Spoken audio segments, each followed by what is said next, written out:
दुश्मन बनने से पहले हम दोस्त भी तो थे। छोटा राजन को बोल दिया है, काम हो जाएगा। पुलिस मेरा कुछ नहीं बिगाड़ सकती।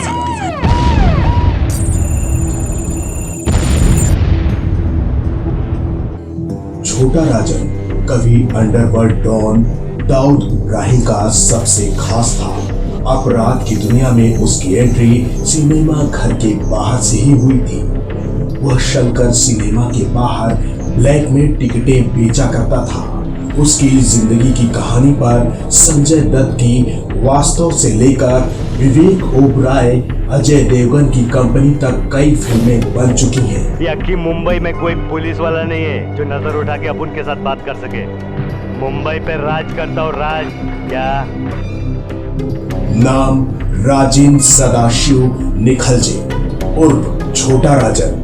जन्म 13 जनवरी 1959। पता तिलक नगर, चेंबूर, मुंबई। राजेंद्र सदाशिव निखलजे यानी छोटा राजन मुंबई अंडरवर्ल्ड की दुनिया में दाऊद इब्राहिम का वह सिक्का जो कभी खोटा साबित नहीं हुआ। छोटा राजन दिल्ली की तिहाड़ जेल में आजीवन कारावास की सजा काट रहा है। छोटा राजन की जिंदगी ने वैसे तो कई करवटें ली, लेकिन अपराध की दुनिया में उसकी एंट्री सिनेमा घर के बाहर से हुई है। वह कभी मुंबई के शंकर नगर सिनेमा हॉल के बाहर ब्लैक में टिकटें बेचता था। छोटा राजन दाऊद इब्राहिम का सबसे करीबी दोस्त था और बाद में वही दुश्मन भी बन गया। सिनेमाई पर्दे पर छोटा राजन की कहानी को कई बार दिखाया गया है। उसकी जिंदगी की कहानी से प्रेरित कई किरदार फिल्मी पर्दे पर गढ़े गए हैं, फिर चाहे वो संजय दत्त की वास्तव हो या विवेक ओबराय, अजय देवगन की कंपनी। यह दिलचस्प है कि महेश मांजरेकर के डायरेक्शन में बनी वास्तव द रियलिटी को छोटा राजन के छोटे भाई दीपक निखलजे ने ही प्रोड्यूस किया था। इस फिल्म ने रघु के किरदार में संजय दत्त को नया मुकाम दिया।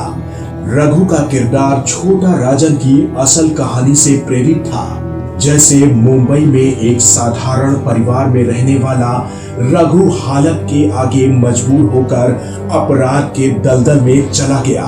छोटा राजन की कहानी भी कुछ ऐसी ही है। 20 साल की उम्र में सिनेमा हॉल के बाहर पुलिस पर हमला। मुंबई के चेंबूर के तिलक नगर में 1959 को राजेंद्र सदाशिव निखलजे का जन्म हुआ। राजन के 3 भाई और 2 बहनें थी। पिता एक सामान्य नौकरी करते थे। पढ़ाई में कम ही मन लगता था, इसलिए 5वीं तक पढ़ने के बाद राजेंद्र सदाशिव ने स्कूल छोड़ दिया। उम्र बढ़ रही थी। राजेंद्र सदाशिव ने छोटे मोटे रोजगार में हाथ डालना शुरू किया। 20 साल की उम्र में उसकी जिंदगी में बड़ा मोड़ आया। राजेंद्र सदाशिव शंकर सिनेमा के बाहर ब्लैक में टिकटें बेच रहा था। पुलिस ने कालाबाजारी पर शिकंजा कसने के लिए वहां लाठी चार्ज कर दिया। राजेंद्र को गुस्सा आया तो उसने एक कांस्टेबल से लाठी छीनी और उसे ही पीटने लगा। पुलिस से राजेंद्र सदाशिव निखलजे की यह पहली मुठभेड़ थी। इस घटना में कई पुलिस वाले घायल हुए। पुलिस ने राजेंद्र सदाशिव को गिरफ्तार कर लिया। जब तक वह जेल से जमानत पर रिहा हुआ, मुंबई में बदमाशों के कई गैंग उस पर नजर टिकाए बैठे थे। शुरुआत में छोटी मोटी बदमाशियां करने के बाद राजेंद्र सदाशिव ने गैंगस्टर राजन नायर यानी बड़ा राजन के गैंग को ज्वाइन कर लिया। अपराध की दुनिया में उसकी एंट्री हो चुकी थी। बड़ा राजन की हत्या और छोटा राजन का उदय। रिपोर्ट्स के मुताबिक 1982 में बड़ा राजन के दुश्मन पठान भाइयों ने अब्दुल कुंजी की मदद कर बड़ा राजन की हत्या कर दी। उसे अदालत के बाहर गोली मार दी गई। अब्दुल कुंजू भी बड़ा राजन का दुश्मन था। उसने बड़ा राजन की गर्लफ्रेंड से शादी की थी। बड़ा राजन की मौत के बाद गैंग का सारा काम अब राजेंद्र सदाशिव निखलजे के हाथों आ गया। नाम पड़ा छोटा राजन। छोटा राजन को बड़ा राजन की मौत का बदला लेना था। छोटा राजन के खौफ का अंदाजा इस बात से लगाया जा सकता था कि अब्दुल कुंजू ने उससे बचने के लिए ही 1983 में क्राइम ब्रांच में जाकर सरेंडर कर दिया था।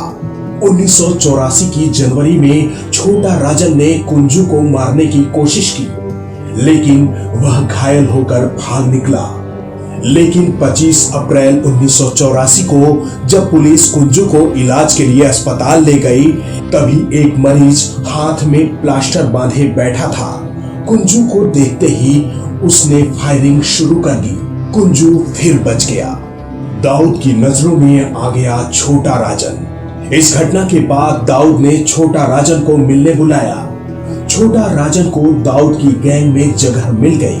अगली बार वह कुंजू को मारने में भी सफल रहा। दाऊद को अब छोटा राजन पर ही सबसे ज्यादा भरोसा था। लेकिन दाऊद के गैंग में छोटा शकील भी था। 1987 में दाऊद ने छोटा राजन को काम संभालने के लिए दुबई भेज दिया।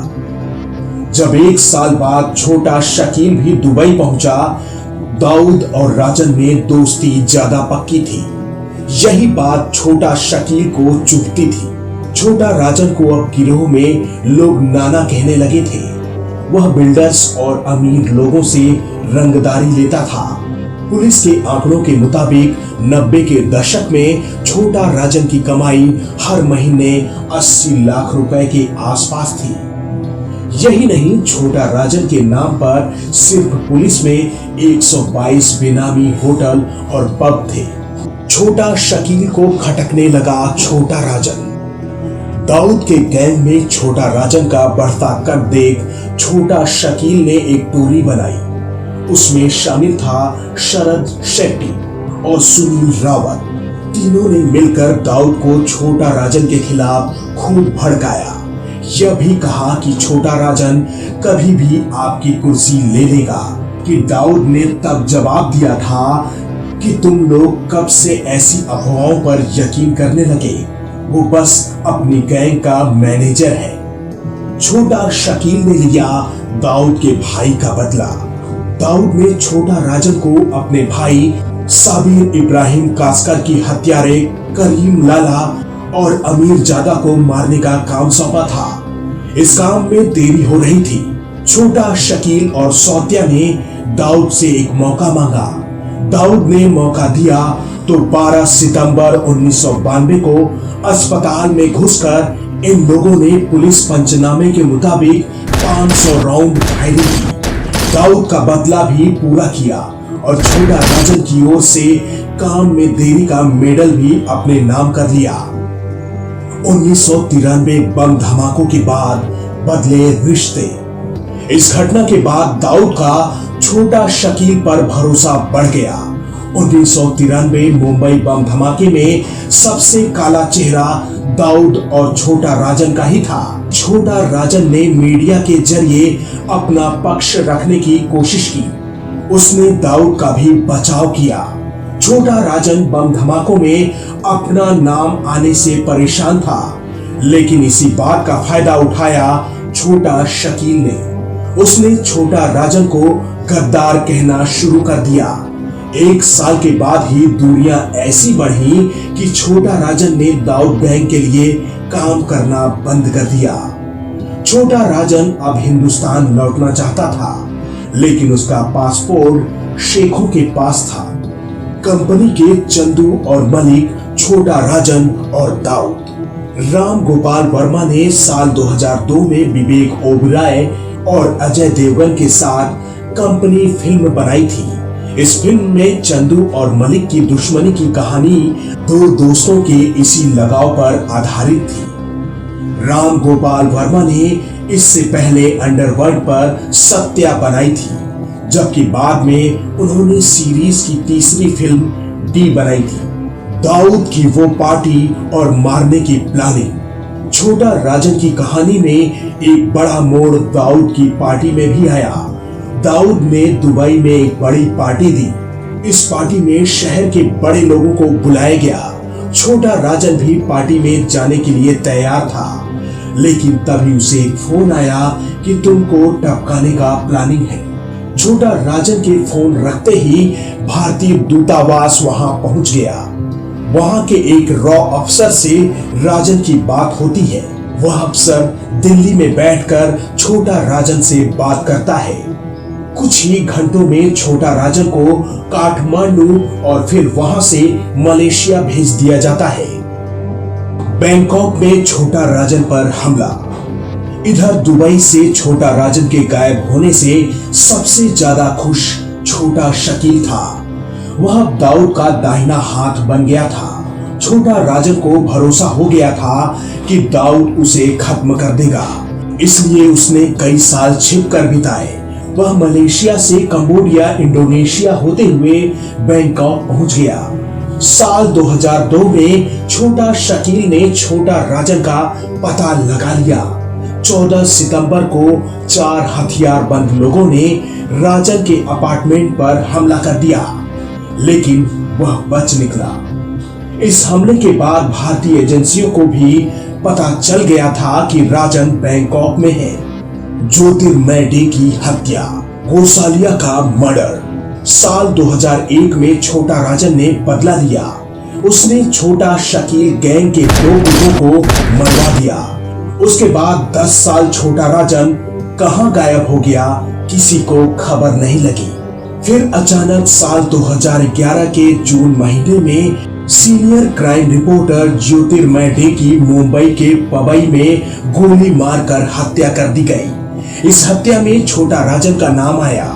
इसके बाद साल 2013 में मुंबई के बिल्डर अजय गोसालिया और अशरद शेख की हत्या हुई। यहां भी छोटा राजन का नाम सामने आया।